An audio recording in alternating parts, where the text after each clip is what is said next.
안녕하세요. 미래여행 가이드 류담비 선생님이에요. 지난 2주 동안 선생님과 함께 미래여행을 해봤는데요. 먼저 첫 주에 떠나본 스마트시티 기억하나요? 친환경 에너지를 스스로 만들어내고 똑똑한 친환경 자동차가 다니는 곳이었어요. 또 스마트 보안으로 우리를 안전하게 지켜주고 물을 깨끗하게 관리해주고 쓰레기도 정리해주는 도시였죠. 두 번째로는 가상의 미래 세상으로 여행을 떠났어요. 보이고 느껴지는 모든 것이 진짜 같았던 가상현실. 분명히 현실 세상인데 가상의 캐릭터가 튀어나오던 증강현실. 그리고 그 둘이 합쳐진 혼합현실. 그리고 오감까지 느껴지는 확장현실까지 봤어요. 가상현 세계에서 여행도 하고 사람도 만나고 공부도 하고 의학 분야, 군대, 공장 등에서 현실에서 하기 어려운 많은 일을 하는 것도 보았고요. 현실의 모습과 전혀 다른 모습으로 변신할 수도 있었어요. 그럼 우리 친구들, 만약 누군가가 우리 친구들에게 메타버스가 뭔가요? 하고 묻는다면 대답할 수 있을까요? 할 수 있어요 하는 친구도 있고 못하겠어요 하는 친구들도 있네요. 2주 동안 미래여행을 한 우리 친구들도 메타버스를 설명하는 게 쉽지 않을 거예요. 아직 많은 사람들이 메타버스는 막연히 게임과 같다고 생각하기도 해요. 메타버스는 단순한 게임을 넘어서서 현실을 디지털로 옮겨놓은 또 다른 세계라고 할 수 있어요. 현실의 나와 또 다른 나라고 할 수 있는 아바타, 이걸로 가상과 현실이 연결되는 세상이기도 하죠. 그렇다면 과연 미래에 대해 연구하는 사람들은 메타버스를 어떻게 설명하고 있는지 한번 살펴볼까요? 미국의 미래가속화연구재단이라는 곳은 메타버스를 4가지로 분류하고 있어요. 첫 번째는 증강현실 세계, 두 번째는 가상세계, 세 번째는 거울세계, 네 번째는 라이프 로깅 세계라고 해요. 선생님이 이 4가지를 우리 친구들이 이해하기 쉽도록 설명해 볼게요. 먼저 메타버스는 현실을 모방해서 만든 공간이에요. 메타버스가 현실을 닮은 거대한 공간이라고 상상해 보세요. 첫 번째로 가상현실과 증강현실은 우리 친구들이 상상한 장소, 상상한 이야기로 만들어진 곳이에요. 그리고 일기나 편지 쓰기를 닮은 게 라이프 로깅. 현실 세계를 그대로 똑같이 만든 곳이 바로 거울 세계라고 생각하면 비슷해요. 그러면 가상 세계와 증강현실 세계는 지난 시간에 충분히 봤으니까 오늘은 다른 2가지인 거울 세계와 라이프 로깅을 살펴볼게요. 먼저 거울 세계예요. 배달앱으로 먹고 싶은 음식을 주문하거나 내비게이션을 이용해서 가장 빠른 길을 찾아본 경험이 있나요? 그렇다면 이미 거울 세계를 경험해 본 거예요. 거울 세계란 실제 세계의 모습을 그대로 복사해서 디지털로 옮겨놓은 세상이죠. 배달앱에서 보이는 음식점들은 현실 세계에 실제로 존재하고 있고 우리는 앱으로 짧은 시간 안에 주변의 많은 음식점들에서 주문을 할 수 있는 거예요. 직접 가지 않아도 얼마만큼 거리에 있는지, 얼마나 많은 사람들이 이용하는지, 어떤 음식이 나오는지를 알 수 있어요. 현실의 도시를 그대로 복제한 디지털 트윈시티라는 것도 있어요. 우리 친구들 싱가포르라는 나라를 알고 있나요? 싱가포르는 하나의 도시가 곧 나라인 특별한 곳이에요. 버추얼 싱가포르라고 불리는 디지털 트윈시티는 싱가포르를 그대로 디지털로 옮겨 만든 곳이에요. 버추얼 싱가포르를 사용해서 현실에서 하기 어려운 관찰이나 실험을 해볼 수 있어요.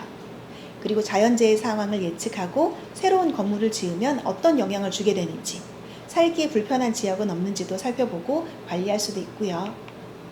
그럼 우리나라는 어떨까요? 우리나라의 도시인 전주도 디지털 트윈시티를 만들었어요.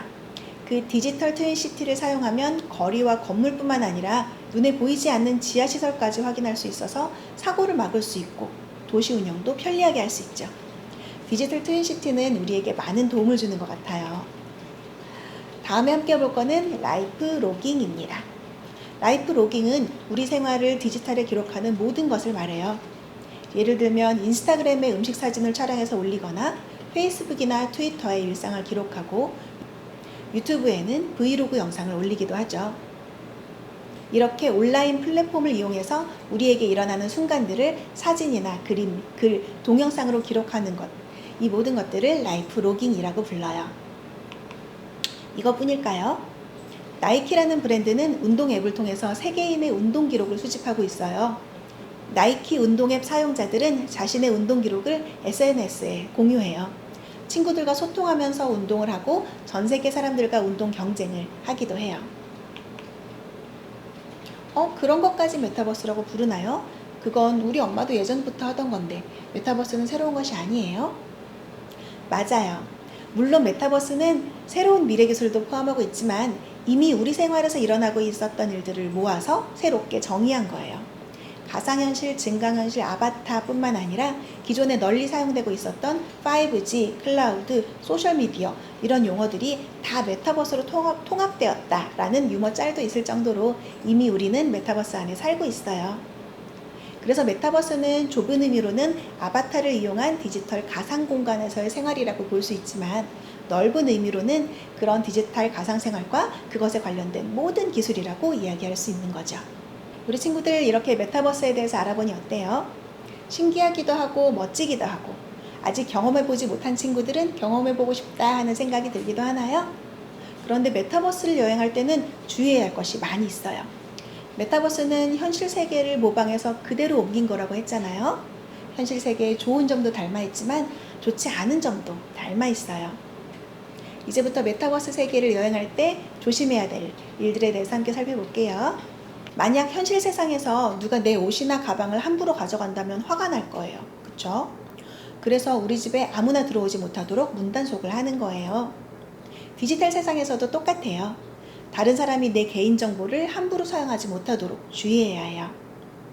회원가입을 할 때 사용자 보호 방침을 잘 읽어보고 꼭 필요한 정보에만 동의를 체크해야 돼요. 또 안전하지 않은 프로그램은 다운받지 말고 개인 채팅에서 사진이나 개인정보를 요구한다면 거부해야 돼요. 그리고 다른 사람에게 나의 비밀번호는 절대로 가르쳐주지 말아야 돼요. 갑자기 선물이나 아이템을 결제해주겠다라고 하는 사람에게도 알려주면 안 돼요. 메타버스 세상에서 아바타를 만들어 본 적이 있나요? 아바타는 내 모습과 똑같이 만들 수도 있고 완전 다르게 만들 수도 있어요. 심지어 남자, 여자, 성별을 다르게 만들 수도 있고 나이도 내 맘대로 정할 수 있어요. 그래서 메타버스 세상에서 만나는 아바타 친구의 진짜 모습을 우린 알 수가 없어요. 이제 메타버스에서 있었던 한 사건에 대해서 말해줄게요. 캐나다에 살고 있는 11살의 한 여자 어린이가 메타버스로 한 남자친구를 만났어요. 남자친구는 선물도 주고 함께 놀기도 했지만 나이는 비밀로 하자고 했어요. 서로 대화도 잘 통하고 왕자 공주라고 부르면서 사귀기로 했대요. 그러면서 결혼 서약서도 쓰자고 하고 특정한 사진을 달라고 하는 거예요. 부모님이 이상한 것 같아서 알아보니까 남자 어린이인 줄 알았던 이 사람이 38살 나쁜 아저씨였어요. 이 사건은 몇 개월 전에 발생해서 경찰이 조사 중인 사건이에요. 이렇게 아바타 너머에 있는 진짜 사람이 누구인지 잘 모르기 때문에 좋지 않은 일이 생기기도 해요. 메타버스에서 친해졌다고 해서 무리한 요구를 하거나 이상한 사진을 달라고 하고 듣기에 좋지 않은 말이나 욕을 한다면 과감하게 친구를 끊고 부모님이나 보호자에게 바로 도움을 요청해야 돼요. 그 밖에도 선물을 사주거나 이유 없이 막 따라다니는 디지털 스토킹, 반대로 온라인으로 괴롭히고 왕따를 시키는 사이버 불링이라고 하는 온라인 따돌림도 문제가 되고 있어요. 현실의 관계에서 있는 문제들이 메타버스의 아바타 친구 관계에서도 존재하는 거죠. 실제가 아닌 아바타가 당하는 문제라고 생각할 수 있지만 그것을 경험하는 당사자는 현실처럼 느껴져서 현실에서 당하는 일과 똑같은 트라우마가 생길 수 있다고 하니까 부모님들도 자세히 살펴봐 주셨으면 좋겠어요. 아바타로 활동하는 것이 상대를 믿기 어렵게 한다면 얼굴이 드러나는 영상은 어떨까요? 안녕하세요. 일론 머스크입니다. 반갑습니다. 아니, 반갑지 않습니다. 유명한 미국의 일론 머스크가 한국말을 하다니. 하지만 어딘가 조금 어색해 보이죠? 이 영상은 딥페이크라는 기술로 만들어낸 가짜 일론 머스크예요. 딥페이크는 인공지능이 다른 사람의 얼굴과 목소리까지 학습해서 원래 있는 사진이나 영상의 진짜처럼 합성하는 기술이에요. 유명인이나 연예인의 모습이 주로 사용되고 있지만 조금만 공부하면 누구나 딥페이크 기술을 사용할 수 있어서 범죄에 이용되기도 해요. SNS에 올린 사진이나 영상을 가지고 보이스피싱이나 음란 영상물 등을 사용해서 일반인들이 피해를 입기도 한대요. 아바타도 못 믿겠고 실제 같은 영상도 믿기 어려우니 메타버스는 피해야 할까요? 사실 모든 기술은 양날의 검처럼 어떻게 쓰이느냐에 따라서 사람을 살리기도 죽이기도 하는 거잖아요. 기술을 사용하는 사람이 지혜롭게 사용하기만 한다면 여러분의 미래에 편리하게 사용할 수 있을 거예요. 원래 딥페이크 기술도 영화 제작이나 질병 분석, 피해자 보호 등에 다양하게 쓰이고 있는 좋은 기술이에요. 요즘 광고에서 볼 수 있는 가상인간도 딥페이크 기술로 만들어진 건데 진짜 사람 같아요. 너를 만났다 다시 한번 같은 TV 프로그램에서 이제 만날 수 없게 된 가족을 영상이나 VR로 복원하고 다시 만나는 장면들을 보여주기도 했었어요. 그리고 누구나 다시 만나고 싶은 사람을 영상으로 만들어서 간직할 수 있는 디지털 추모 서비스도 시작했다고 합니다. 편리하고 신기하지만 아직 해결해야 하는 문제가 많이 남아있는 메타버스 세상. 어떻게 슬기롭게 여행할 수 있을까요? 디지털 세상에서 문제를 인식하고 해결할 수 있으려면 디지털 리터러시가 필요해요. 리터러시란 문해력, 즉 읽고 쓸 줄 아는 능력을 말해요. 예전에는 책을 읽고 쓰는 능력이 중요했지만 이제는 디지털 기술, 정보, 미디어를 읽고 분석하고 잘 쓸 수 있는 능력과 지혜도 중요해졌어요. 디지털 세상을 잘 활용하기 위해서는 기술적인 이해도 물론 필요하지만 지혜로운 판단이 더욱 중요해요. 수많은 정보 중에 진짜 정보와 가짜 정보를 구분해내는 능력, 디지털 시민의식을 가지고 다른 사람을 존중하는 말과 행동, 내가 남기는 수많은 데이터를 현명하게 조절하는 능력, 다른 사람에게 조종당하지 않도록 위기에 대처하는 힘, 이런 것들을 키우는 것이 정말 중요해요. 집에서 부모님과 함께 소통하고 읽고 쓰는 연습을 하는 것은 디지털 리터러시를 키우는 데 도움이 돼요. 캐나다의 한 교육단체에서 디지털 리터러시를 키우기 위해서 제안한 방법 몇 가지를 알려드릴게요. 첫째, 차에서 노래를 들으며 함께 따라 부른다. 둘째, 장볼 목록을 아이가 작성하게 한다.